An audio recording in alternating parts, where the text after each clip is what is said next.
Queyras, un village situé au milieu du vignoble de la vallée du Rhône, est très connu pour ses vins AOC.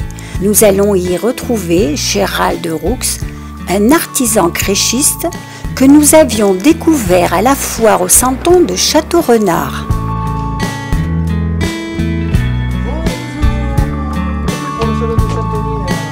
Gérald, là, oui. Nous sommes dans votre salle d'exposition et ces compositions, vous les avez en attente pour? Alors pour la vente sur les salons, oui. Et puis pour les clients qui m'ont commandé certaines pièces. Vous êtes provençal, oui. Passionné, oui. Et homme de la terre. Oui, tout à fait. Racontez-nous.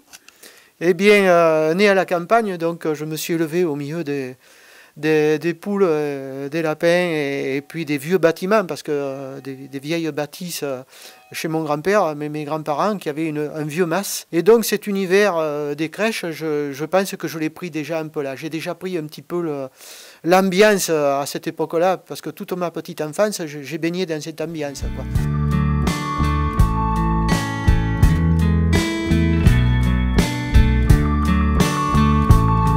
Ici, nous sommes dans votre atelier. Oui, c'est ici que je fais la conception des pièces, que je réalise 100% de mes pièces, effectivement, oui. Expliquez-nous comment vous travaillez. Il y a plusieurs étapes, évidemment, pour la fabrication de ces pièces. Donc, fabrication d'abord des moules. Comme les santonniers, je fabrique mes moules. Et bien entendu, ensuite, il y a, après l'étape du moulage, donc démoulage, montage, coloration et finition avec la pose des petits accessoires. C'est la finalité. C'est un travail minutieux.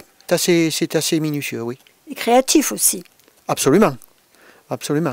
Oui, il faut bien sûr faire appel à l'imagination, mais aussi aux documentations, partir sur des photos, mais je fais aussi des dessins, donc ce qui m'aide bien dans les perspectives et dans la réalisation des volumes. Puisque je m'adapte aux personnages que sont les santons, ma priorité est de fabriquer des pièces qui sont bien proportionnées avec les personnages. C'est ce qui fait la force de ces réalisations. Certaines personnes vous demandent des pièces spécifiques. Bien sûr, des bâtiments qui font partie de leur patrimoine environnemental, qu'ils soient familial ou local, patrimoine rural, villageois, etc., etc. Ça peut être une chapelle, ça peut être un pont, ça peut être un bâtiment, et je m'adapte au mieux par rapport à ce qu'est la réalité.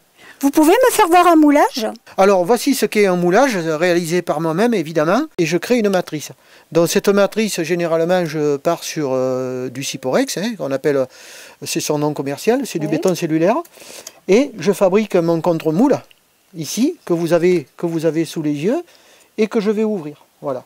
Ici, donc je le sépare en deux, ici, voilà, et dans mon moule, ici, en élastomère de silicone, je vais extraire la pièce qui a été moulée, voilà, et qui ici, vous voyez, ça se déchire pas, ça se défait comme une, ça s'ouvre comme une chaussette, et on voit apparaître ici la borie qui suit exactement, grâce à l'élastomère, fidèlement la pièce que je veux reproduire. Là, c'est la coloration. Oui, c'est l'avant-dernière étape sur la fabrication de la pièce. Alors j'ai décidé sur cette pièce ici de faire deux faces réversibles. Donc une face sera de cette couleur. Et ici, je vais changer de couleur, ce qui va rompre la monotonie pour le créchiste. Il pourra l'utiliser une autre année pour une autre fonction dans son décor. Et ici, couleur claire, ici couleur ocre. On va donner un petit peu plus de couleur. Et pour cela, je vais donc appliquer par-dessus doucement au pinceau, ici. Vous voyez, une petite couche au pinceau ici. Voilà. Vous voyez ici comment ça se passe. L'opération est un petit peu longue parce qu'il ne faut pas oublier de matière et ne pas faire de trous dans la couleur et dans la façade. Ici, voilà. C'est du vert moisissure, ça. Vous voyez, il a une couleur intermédiaire. C'est pas un vert bien franc. On va le mélanger. Voilà. Et un petit peu le sous-basse même. On va éponger la couleur pour amener de la transparence. Donc, première étape, enlever le surplus de couleur. Oui. Ici, vous voyez. Ah oui, ça fait de suite beaucoup plus joli. Ça n'est pas encore éclairci comme je le désire. Oui, oui, je le comprends. Mais ça va venir doucement. pour enlever le surplus de couleur, je vais prendre un petit diluant, je prends un peu de chiffon sec et on va avoir arrivé les nuances. Ah oui. Voilà. Ici, vous voyez, le soleil a tapé un petit peu plus sur la façade, Oui, elle a un peu donc blanchi. elle a un petit peu blanchi. On est pratiquement sur la phase terminale, mais il faut attendre quand même quelques heures car la couleur risque de s'éclaircir encore un peu. Mais je peux quand même pouvoir revenir sur cette couleur et arriver à ce que je désire. Alors, petit liseré, le petit liseré, souvent, vous avez un cabanon de luxe, parce que les cabanons en pointe de diamant, ici, avec 4 pentes, Oui. c'était généralement un cabanon qui était normalement destiné aux loisirs. Les bourgeois venaient s'y reposer le week-end, et comme ils aimaient bien des architectures un peu particulières, un peu citadines, et bien pour enjoliver le bâtiment, on faisait comme ça des petits liserés sur le côté, comme ça, pour y donner de la personnalité. Là, nous revenons dans votre exposition. Gérald, cette maison, elle a une histoire. Absolument, elle a du vécu, puisqu'elle existe, elle est dans le village voisin. Elle n'est pas tout à fait sous cette apparence, mais elle a une histoire, effectivement. C'est la maison de grand-mère d'une cliente, et avec des photos, elle tenait beaucoup à cette maison qui ne leur appartient plus, et elle m'a demandé de la reproduire.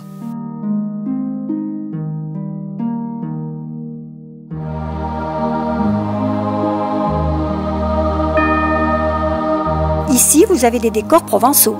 Absolument, et vous avez un petit panel de ce qu'on peut retrouver dans nos régions. On peut commencer par la pierre sèche, les boris, Oui. que vous avez tout au fond.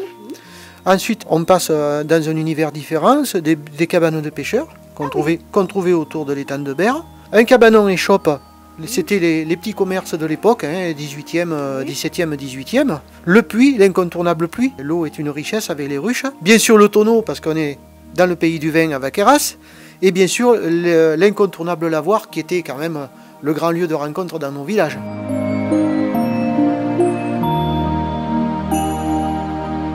Donc vous avez, pour représenter un petit peu le village, dans la pâtisserie, la boulangerie, donc taillée pour des centons de 8-9.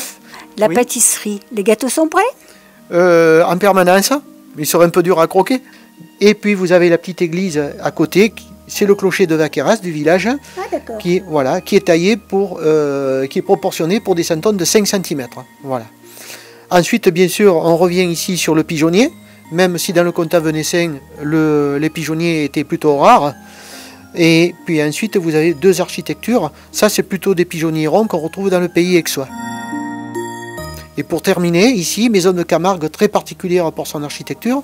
Et pourquoi la croix est-elle comme ça dans ce sens-là? C'était lié au vent dominant qu'est le Mistral, donc architecture arrondie sur l'arrière pour chasser le vent de chaque côté et bien protéger les habitants, qui généralement étaient le gardien. Ça c'est quoi ça? La Sagne, c'est un roseau Ah c'est un roseau. qu'on trouve à profusion en Camargue, puisqu'il n'y avait pas de pierre là-bas, on faisait avec le matériau local. Cette belle bâtisse a une particularité. Oui, absolument. Elle est, si je puis dire, modulable ou plutôt multifonction, puisqu'au départ, elle a l'apparence d'une cave, mais on peut la transformer. Ce qui était au départ une cave devient une maison de ville, voilà, avec des arcades. Alors cette maison ici est en cours de finition, voilà, d'où les essais de couleurs. Et là, je me suis inspiré des arcades qu'on retrouve familièrement, surtout dans le pays d'Uzès, sur la place aux Herbes. Voilà. Là, vous lui faites faire un tour. Oui, absolument. Je le fais sous vos yeux. Regardez. Et voilà, ce qui était la place aux Herbes à Uzès devient un vieux mas provençal.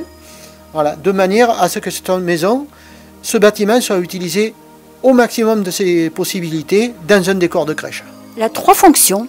3 fonctions, tout à fait. Bravo, bravo. Merci. Féconde et généreuse, la Provence inspire le créateur et la crèche reprend ici ses lettres de noblesse. On y retrouve l'ambiance du village provençal d'antan et on perpétue la mémoire séculaire des Provençaux. Gérald Roux, avec son amour de la miniature et son souci du détail, sait mettre en scène ses créations pour le plaisir des petits et des grands.